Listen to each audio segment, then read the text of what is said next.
na naman tayo ng pancit canton, guys.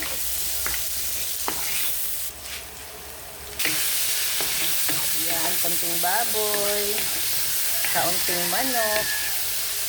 Sa kahit anong niluluto, kailangan gisang-gisa para masarap. Ayan, nilagyan din natin ng atay ng manok, guys, kahit konti, para masarap yung pancit natin. Lagyan din natin, guys, ng chorizo bilbao para mabango.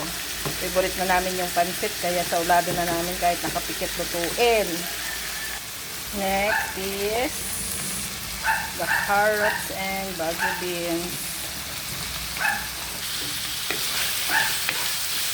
Sabay na rin natin yung bell pepper.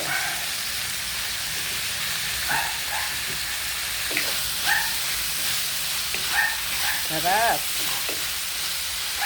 Diba guys, hindi namin favorite ang pancit. Hindi talaga matatapos ang linggo ng walang pancit. Siyempre, para lalong mabango, lagyan natin ng celery.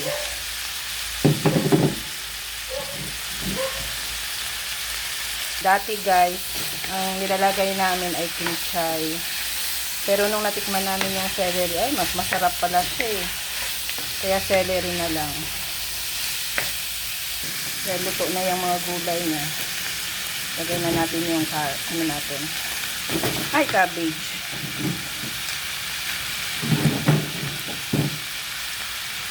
Cabbage. Pancit canton na naman tayo ngayon, guys. Hanguin na muna natin. Kasi para hindi siya ma-overcook mamaya pag hinalo na natin siya sa pancit. Ayan na guys, nakapagpakulo na tayo ng mainit na tubig kasi tapos na yung ating gulay. Lagyan na natin yung ating canton. Mahirap guys no, kasi isang kamay lang. Wait lang ha.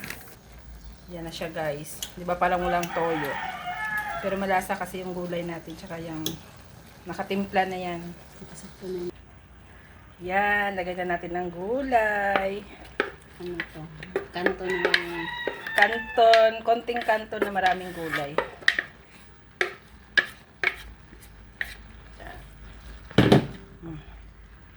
Pakihalo. Sarap guys.